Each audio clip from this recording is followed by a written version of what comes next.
Halo saudara mahasiswa, selamat datang dan bergabung dalam kegiatan tutorial mata kuliah kewirausahaan pada minggu ketiga. Pada materi hari ini, kita akan membahas mengenai tentang transformasi kewirausahaan.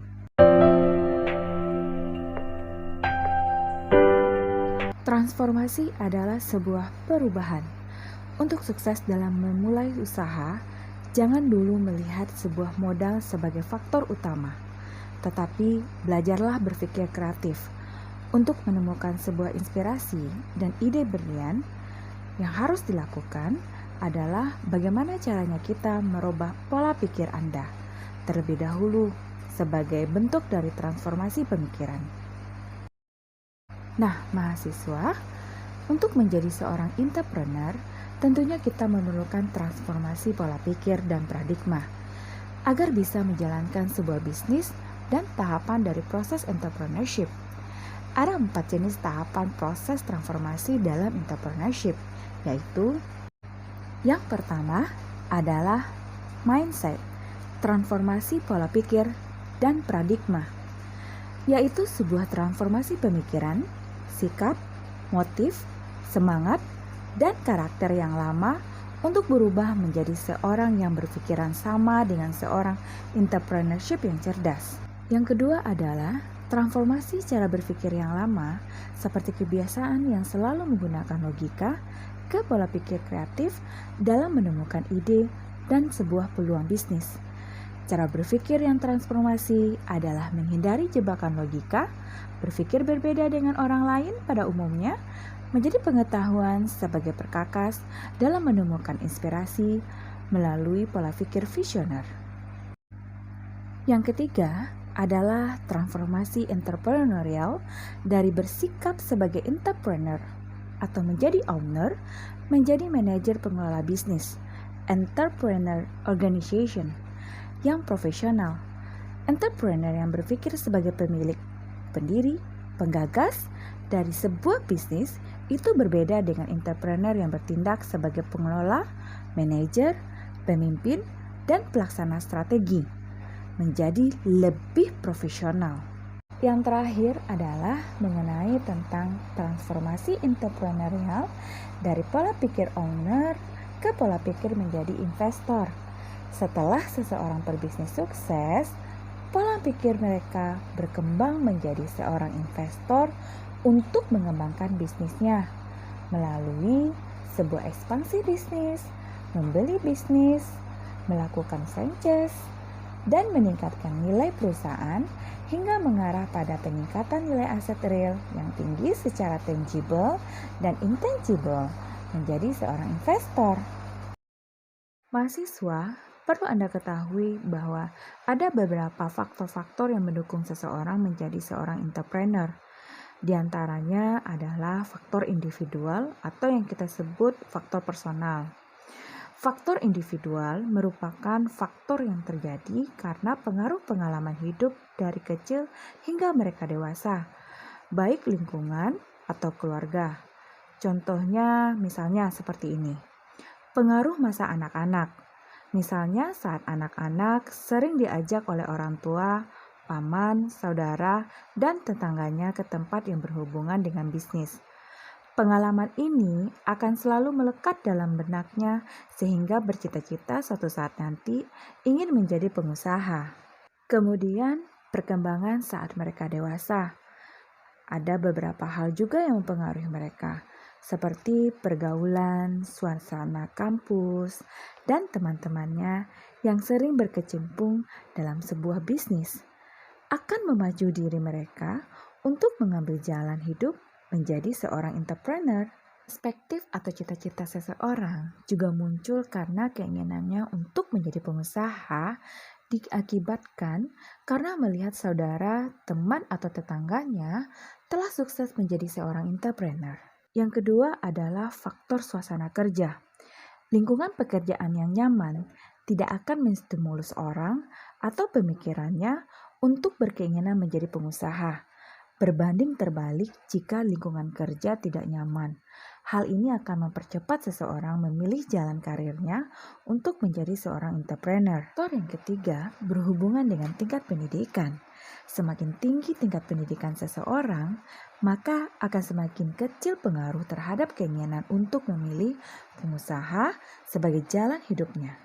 Rata-rata justru mereka yang tingkat pendidikannya tidak terlalu tinggi mempunyai kecenderungan hasrat untuk menjadi pengusaha. Yang keempat adalah faktor personality atau kepribadian. Ada banyak tipe kepribadian seperti controller, advokator, analitik, fasilitator. Dari tipe tersebut yang cenderung mempunyai hasrat menjadi pengusaha adalah tipe controller atau yang kita sebut dengan tipe dominan, dan juga advokator, tipe pembicara. Yang kelima, berhubungan dengan prestasi dan pendidikan. Rata-rata, orang yang mempunyai prestasi akademis yang tidak tinggi justru mempunyai keinginan yang lebih kuat menjadi pengusaha. Hal ini didorong oleh suatu keadaan yang memaksa mereka untuk menjadi pengusaha sebagai salah satu pilihan terakhir mereka. Yang keenam adalah dorongan keluarga. Keluarga mempunyai peranan sangat penting dalam menumbuhkan serta mempercepat seseorang untuk mengambil keputusan berkarir sebagai entrepreneur. Karena orang tua berfungsi sebagai konsultan pribadi, coach, dan mentornya. Yang ketujuh adalah faktor lingkungan dan pergaulan. Orang-orang berkata, untuk sukses, bergaullah dengan orang-orang yang sukses, maka Anda akan tertular. Hal ini memang benar adanya, karena bila Anda bergaul dengan orang yang pemalas, maka Anda akan lama-kelamaan menjadi pemalas juga. Berikutnya adalah faktor ingin lebih dihargai. Posisi tertentu yang ingin dicapai seseorang mempengaruhi akan karirnya. Sesuai dengan teori Maslow, setelah kebutuhan sandang pangan papan terpenuhi, maka kebutuhan yang ingin seorang raih berikutnya adalah mengenai tentang keinginan untuk lebih dihargai lagi. Terkadang itu tidak Anda dapatkan di dunia pekerjaan, baik keluarga, teman, atau yang lainnya. Penghargaan akan memacu orang untuk mengambil karir menjadi pengusaha. Yang terakhir adalah faktor keterpaksaan dan keadaan. Kondisi yang diciptakan atau yang terjadi misalnya diakibatkan karena PHK, pensiun, dan menganggur, atau belum mendapatkan pekerjaan, akan membuat seseorang memilih jalan menjadi entrepreneur sebagai pilihan hidup mereka.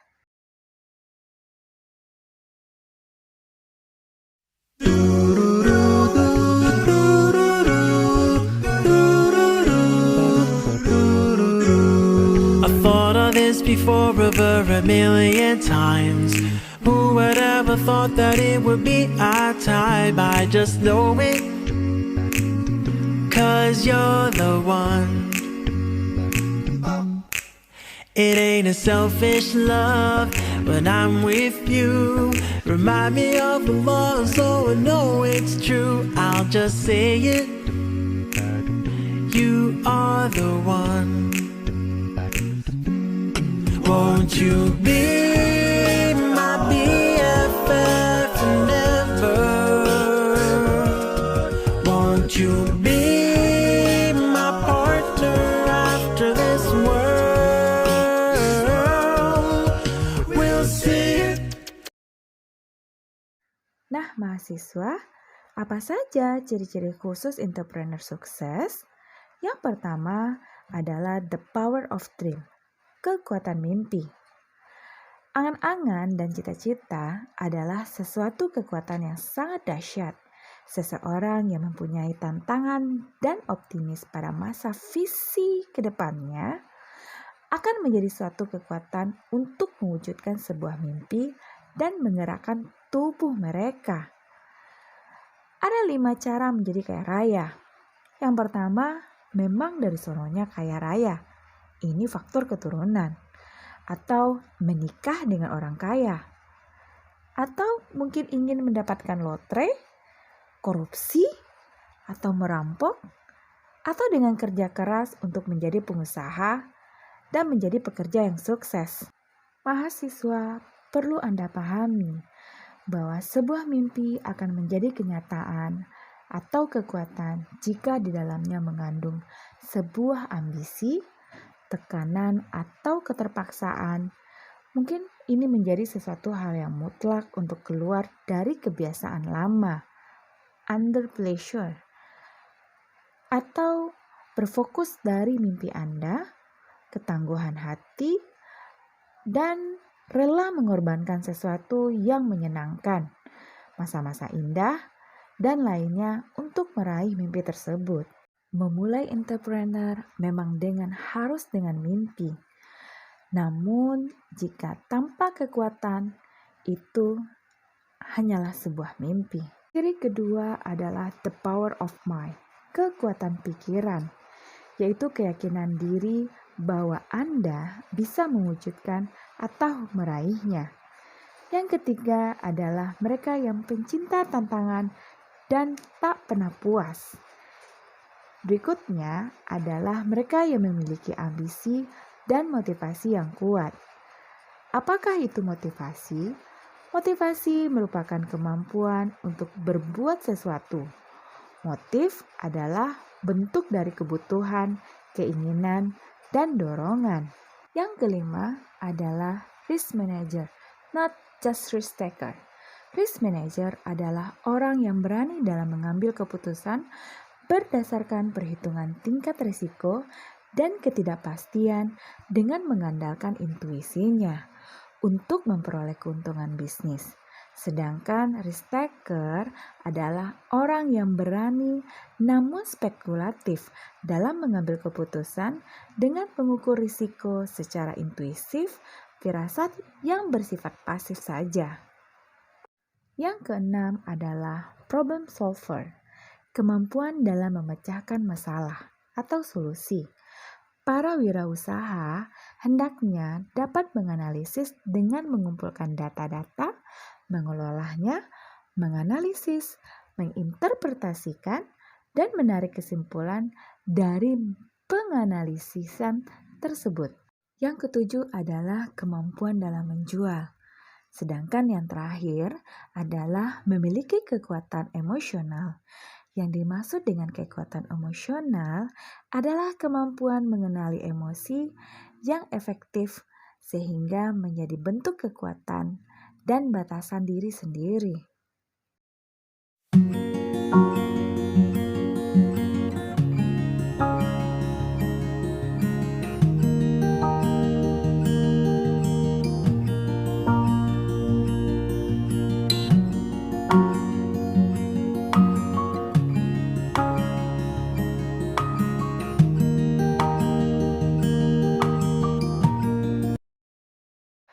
Berikutnya, kita akan membahas mengenai tentang kreativitas dan inovasi dalam kewirausahaan.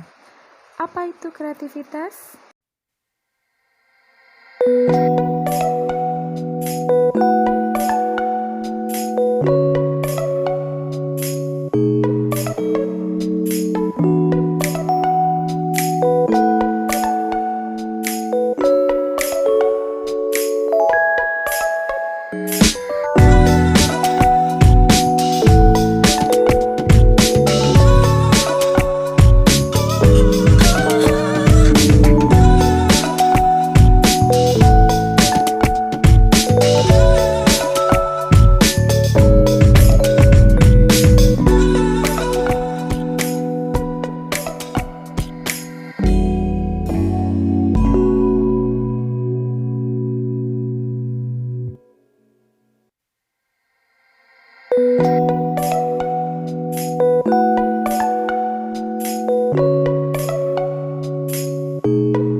ada faktor-faktor pendukung keberhasilan inovasi? Menurut James, faktor-faktor yang mendukung inovasi adalah faktor yang pertama adalah harus berorientasi pasar. Banyak inovasi yang sekedar memecahkan masalah namun tidak mampu bersaing di pasaran. Hubungan inovasi dengan pasar yang ada di dalamnya terhubung dalam 5 hal. Yang pertama, kita bicara mengenai tentang kompetitor. Yang kedua, kita bicara mengenai tentang competition, persaingan. Yang ketiga, kita bicara mengenai tentang change of competition, perubahan persaingan. Yang keempat, kita membahas mengenai tentang change driver, penentu arah perubahan. Dan yang terakhir, kita membahas mengenai tentang customer behavior, perilaku konsumen. Hal ini harus dipahami oleh seorang entrepreneur. Faktor yang kedua adalah mampu meningkatkan nilai tambah perusahaan. Ada nilai tambah sehingga bisa menjadi pendongkrak pertumbuhan dan perkembangan perusahaan. Yang ketiga, punya unsur efisiensi dan efektivitas. Tanpa 2E, yaitu faktor efisiensi dan efektivitas dari sebuah inovasi yang ditemukan, maka inovasi tersebut tidak mempunyai arti dampak yang bertuai bagi kemajuan perusahaan. Efisiensi adalah berbicara mengenai tentang bagaimana cara menghemat, dan efektivitas berbicara bagaimana hal yang bersifat sebab dan akibat. Keempat, harus sejalan dengan visi dan misi perusahaan. Sedangkan yang terakhir adalah harus bisa ditingkatkan lagi. Inovasi harus bisa diinovasikan lagi sehingga menjadi inovasi yang berkelanjutan, sehingga menumbuhkan perusahaan menjadi lebih baik dan lebih berkembang nantinya. Ada 5 jenis inovasi yang sering digunakan oleh wirausaha. Yang pertama adalah inovasi produk.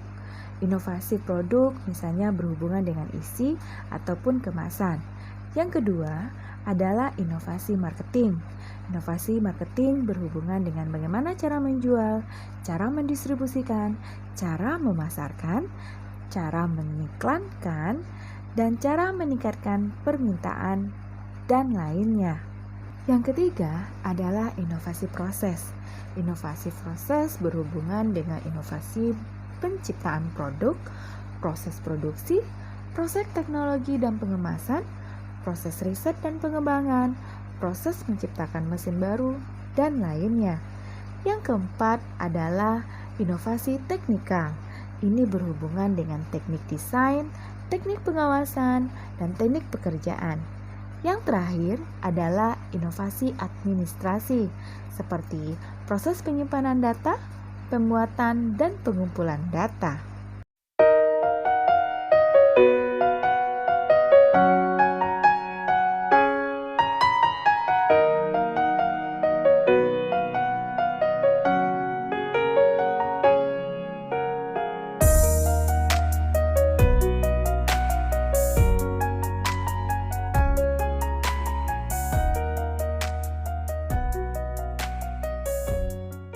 Mahasiswa, sampai di sini dulu pertemuan kita hari ini. Assalamualaikum warahmatullahi wabarakatuh.